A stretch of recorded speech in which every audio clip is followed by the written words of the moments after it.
Aujourd'hui, nouvelle vidéo sur le Riverside 900, j'ai toujours des problèmes de vitesse et en plus, j'ai crevé.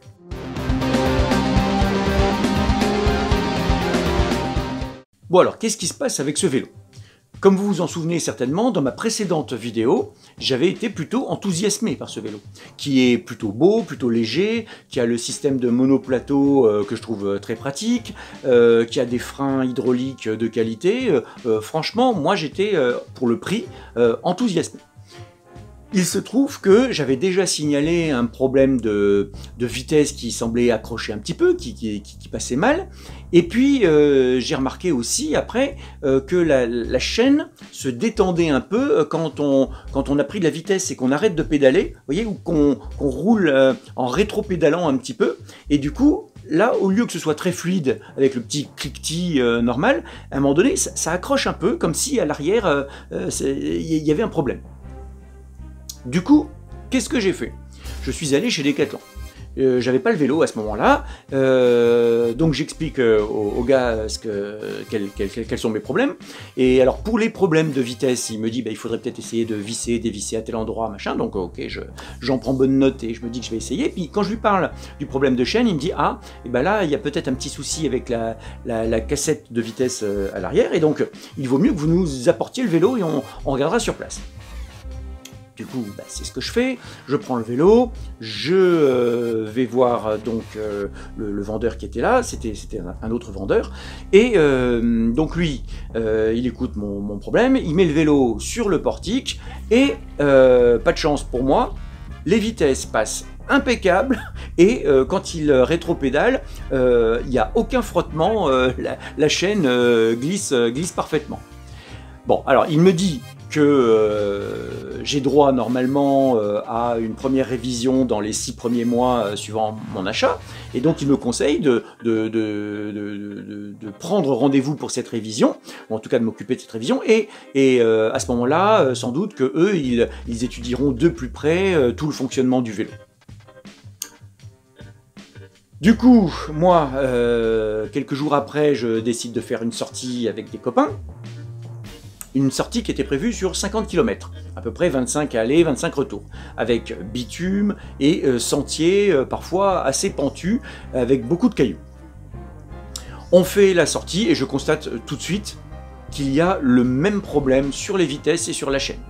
Voilà, donc en fait, je ne sais pas pourquoi, sur son portique, je l'ai vu, ça marche impeccable, mais dans la vraie vie, en utilisation normale, peut-être à cause de la pression des pieds sur les pédales et sur la chaîne, je ne peux pas l'expliquer, mais les vitesses 9 et 10 ne passent pas bien, et il y a cette histoire de chaîne.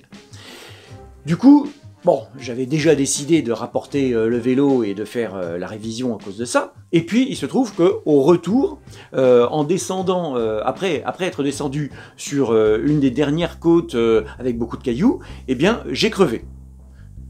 Alors là, du coup, c'est pas terrible non plus. Ce vélo, c'était, je crois, la 5e fois seulement que je l'utilisais. Donc, c'est vrai que ce n'est pas un VTC. Pardon, c'est pas un VTT, c'est juste un VTC. Donc, ça veut dire qu'il n'est pas forcément prévu pour faire des descentes sur des sentiers hyper techniques. Cela dit, c'est quand même un VTC, et donc du coup, je croyais pouvoir quand même descendre des côtes assez courtes, même avec des cailloux dessus, sans que mon pneu crève tout de suite.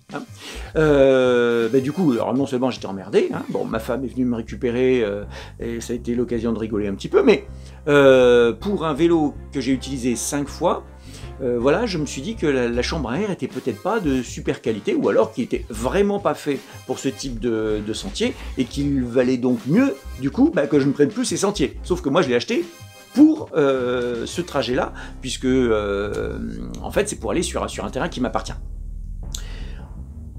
Du coup, là maintenant, je suis embêté, mon pneu est crevé, vous l'avez vu, et je vais donc prendre rendez-vous pour la révision en espérant en espérant qu'ils arrivent à voir les problèmes avec les vitesses et voir le problème avec la chaîne. Je vais leur conseiller donc du coup d'essayer vraiment le vélo eux-mêmes et pas simplement de le poser sur le portique.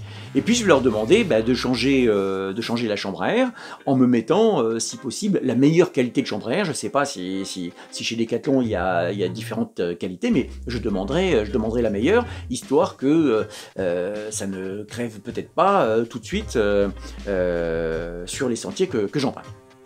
Donc voilà. Voilà où j'en suis.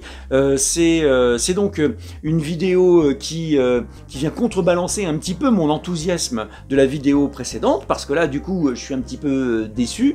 Hein, j'ai les problèmes de vitesse depuis le début. J'ai maintenant crevé, donc bon. Voilà, je ne sais pas comment ça va évoluer.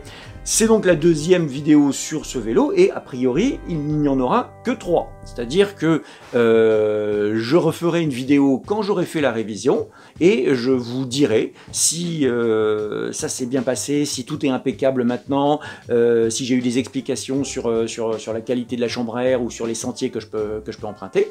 Et je vous dirai aussi si jamais il y a encore des soucis. Voilà.